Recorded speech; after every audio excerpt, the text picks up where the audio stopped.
Hello and welcome to today's video. Today we will be talking about expanding brackets. At the end of this video, you should be able to expand any type of brackets, no matter the size of the bracket or the number of expressions in the bracket. We'll take it step by step, starting with something that I consider to be a bit more simple, and then as we progress, we will move on to possibly more complicated algebraic expressions, and we'll be able to expand those brackets as well. Alright, so let's get into it with our first example. For this expression, we see that we only have positive algebraic symbols as well as positive numbers, so everything should move quite smoothly.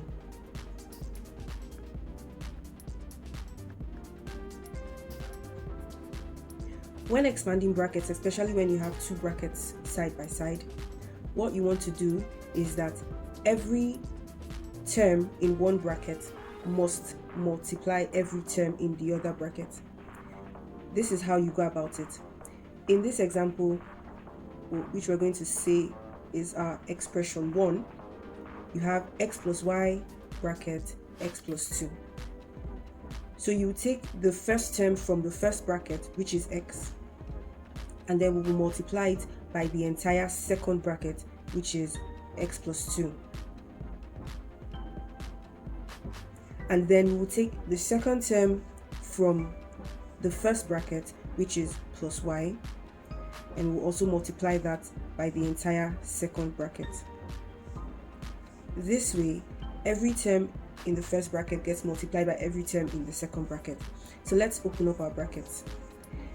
X times x is x squared. X times 2, we have 2x.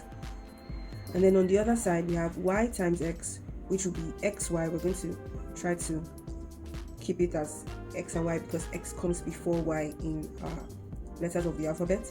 And then y times 2, which is 2y. I didn't really say much about the signs because everything here is positive. There's no negatives, so this is what we have. At the end of the day, we try to look through all the expressions. Do we have two expressions with the same terms? Here we have x squared. Here, the first expression, we have x squared. Here we have x. Here we have xy, and here we have y. Since there are no like terms, this is our final answer. In our second example, the expression is x plus 3y bracket x minus 2. Now that we have a negative number in the mix, or a negative expression, we need to take a little more care.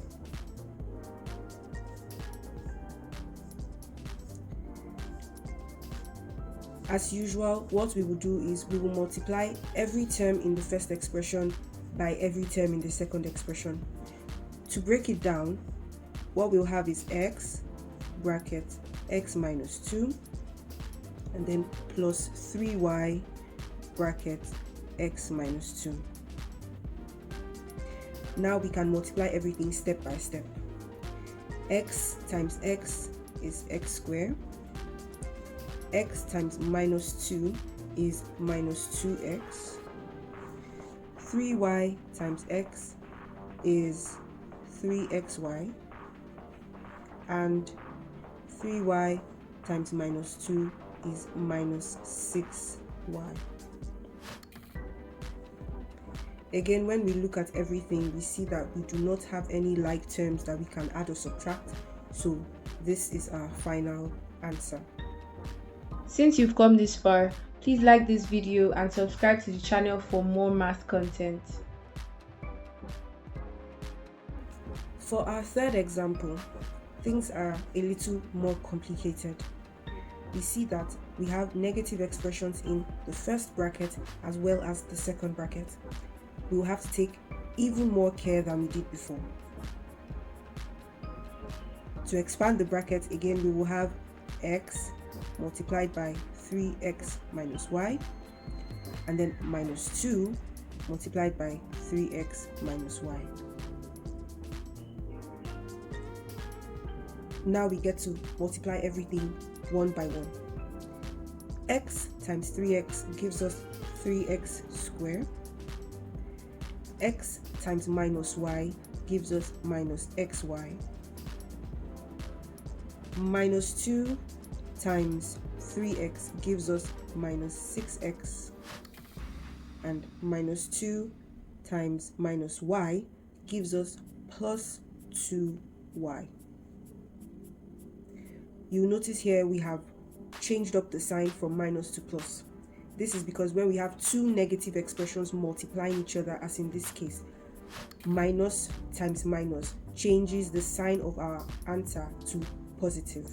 So minus 2 times minus y gives plus 2y. Since we don't have any like terms to add or subtract, this is our final solution. This is our fourth example. By this point, you already know the drill.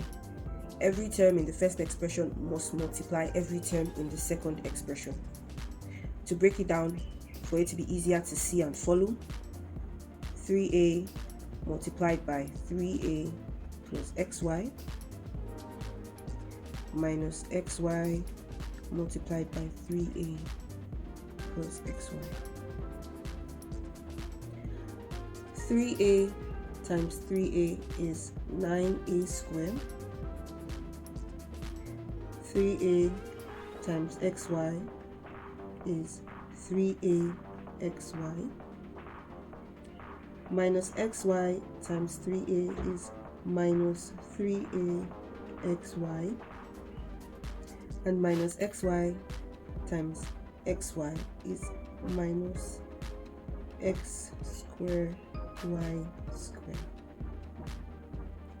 In this example, we have like terms that we can add or subtract. If you look at the two terms in the middle, plus 3axy minus 3axy will be 0 because they are the same thing with different signs, so they cancel each other out. In that case, what we're left with is 9a squared minus x squared y squared.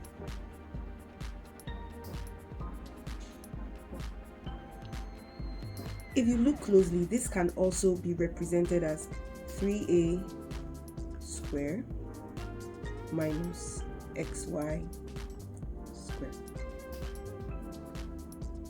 From the difference of two squares expression, you can also tell that this relationship is quite valid. This translates to this and vice versa. For most of the examples that we have covered up to this point, there haven't been any like terms to add or subtract. So I wanted to do a final example where we can now simplify after expanding the brackets. You know the drill. So we have x multiplied by x minus 2 plus 3 multiplied by x minus 2. X times x is x squared. X times minus 2 is minus 2x. And then plus 3 times x is plus 3x. Plus 3 times minus 2 is minus 6. Both terms in the middle are like terms that we can add together. Minus 2x plus 3x gives us x, and so our final answer becomes x squared plus x minus 6.